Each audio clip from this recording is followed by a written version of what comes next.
everybody. This is Karen Moltenbrey, Chief Editor of Computer Graphics World magazine, and I'm here with Shawn Frayne, who is CEO and founder of Looking Glass Factory. So, Shawn, can you tell us a little bit about Looking Glass Factory for those who may not be familiar? Sure. We're based in Brooklyn, New York, and I'm actually in our hardware lab in Hong Kong. And we make a new type of interface, a holographic light field display called the Looking Glass. Okay, and you were founded, what, about 6 years ago? Yeah, we started up a little over 6 years ago. We're about 35 people, and we've got a bunch of electrical engineers, mechanical engineers, optical engineers, software devs, et cetera, on our team. Okay, and can you tell us a little bit about what you guys do?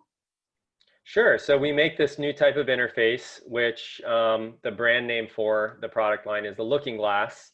And it's really the first on market light field display that lets a group of people without aid of a VR or AR headset or without any sort of fiducial tracking glasses or shutter glasses, completely unaided eyes, lets those groups of folks see and interact with genuinely three-dimensional information. Okay, and a lot of people out there may not be familiar with light field technology. Can you give us a little idea of what it is and how it's integrated into your product? Sure. So we make all of the electronics and optics and software that run these light field displays.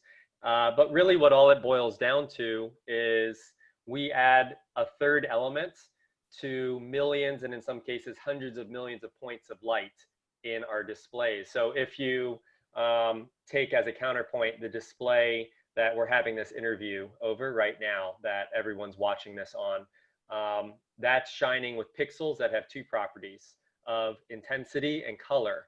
But things in the real world, like this seltzer water here, this seltzer water is real to me in a way that it's not real in the reproduction off of the two-dimensional screens that are beaming it into your eyes, because the light in this room is bouncing off of this bottle and the seltzer water inside with a third property of directionality. So we add directionality to millions or hundreds of millions, as I said, points of light, and update those 60 times a second so that you can have a synthetic version of the light field that exists in the real world, but reproduced through a display, meaning we can reproduce both synthetic 3D information like CT scan, 3D models, etc., but also real world capture in a way that achieves a fidelity that really hasn't been achievable before with the current generation of 2D flat displays and interfaces. Okay, and you have 3 versions of the screen, as far as I understand? Yeah, there are 3 versions of the Looking Glass. So a couple of them go on the desktop and plug into a PC or Mac over an HDMI and USB cable. Those are an 8.9 inch and a 15.6 inch system. So sort of the size of a really big book for the entry level system, which is $600 on our website, look.glass. And then the bigger system is kind of the size of, you could imagine an extruded laptop at the 15.6 inch size. And then we have a premium offering of the Looking Glass 8K, which is meant for group viewing for larger groups of people, like 6, 7, 8, 9, etc. people, and that's 32 inches in size. Okay, and who is the basic user base for the Looking Glass? Sure, great question. So there has been a deep desire for a non-headset based, genuinely super stereoscopic three-dimensional display for many, many decades.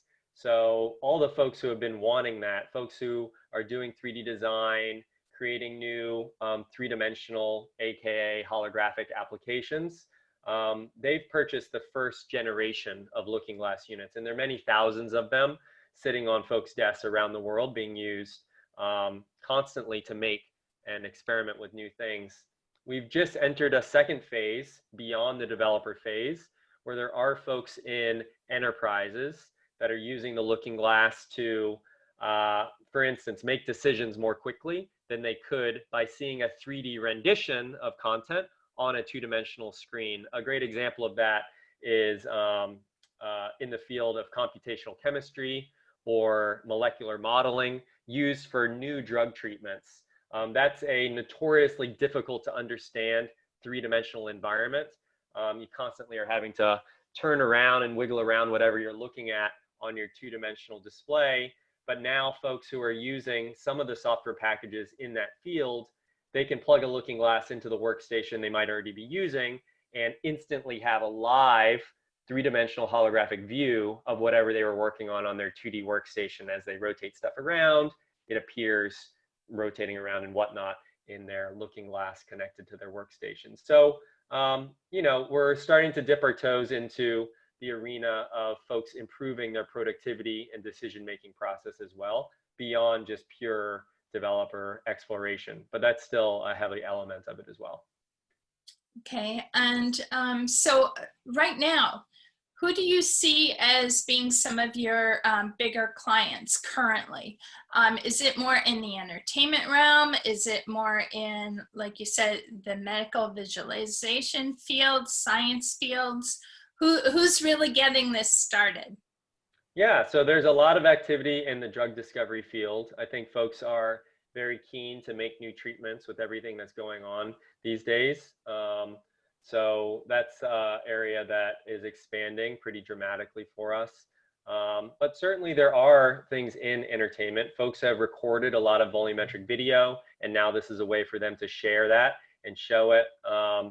In the 3D medical visualization space, there are an increasing number of ways that folks can pull 3D information from various areas of the medical imaging fields into a looking glass.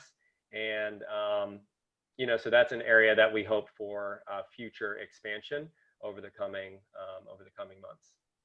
Okay, and can you just give us, you know, a short overview of exactly how, if I was a user, how would I go about utilizing this technology? And what kind of limitations are there in terms of what kind of content I need to create on my end in order to utilize this to the fullest? Sure. So almost anything that exists in 3D on your PC or Mac can be pulled into the looking glass. And that can be displayed to a group of people, either for dramatic effect or for these productivity reasons that I was sort of alluding to. We make a number of plugins to popular engines like Unity and Unreal and 3JS. So if you're a Unity or Unreal developer, or you make 3D for the web, then our plugins will essentially do all of the background conversion of those 3D scenes and 3D content into the light field format that's needed to run through our optics and electronics in the looking glass, all in the background.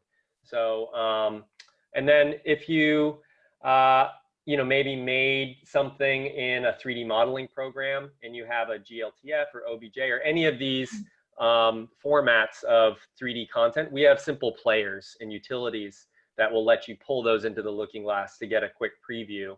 And then the third element, so the first is sort of apps made with those popular engines.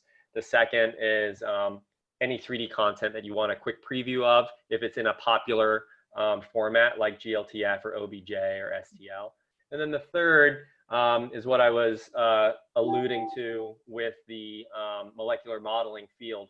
There are a growing number of areas where we have direct integration with 3D pipelines. So we essentially intercept the 3D graphics pipeline that is already being generated by some of these CAD and 3D modeling tools that folks might already be familiar with using on the workstations they're already using. And in that scenario, you don't have to create anything. You don't have to import anything to the looking glass. Essentially, the looking glass in those situations transforms into a holographic second monitor, displaying that three-dimensional information live. So, you know, the long story short is if someone makes something in 3D for their work, then it's very likely that we have a pipeline for them to get that into the looking glass. Okay, and is there anything else that you want to add about your company or your offering? Well, we're always curious about what folks would like to do with this new interface. So if anyone has questions or ideas, they can write us at info@lookingglassfactory.com, and either I or someone from our team will reply. And we're especially curious about applications that are on folks' minds in this new world that is kind of emerging, from the crisis that we're all in. So please write us. We'd love for the system to become more useful to y'all and to the world at large.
I'd like to thank Shawn and Looking Glass Factory for participating in CGW TV today.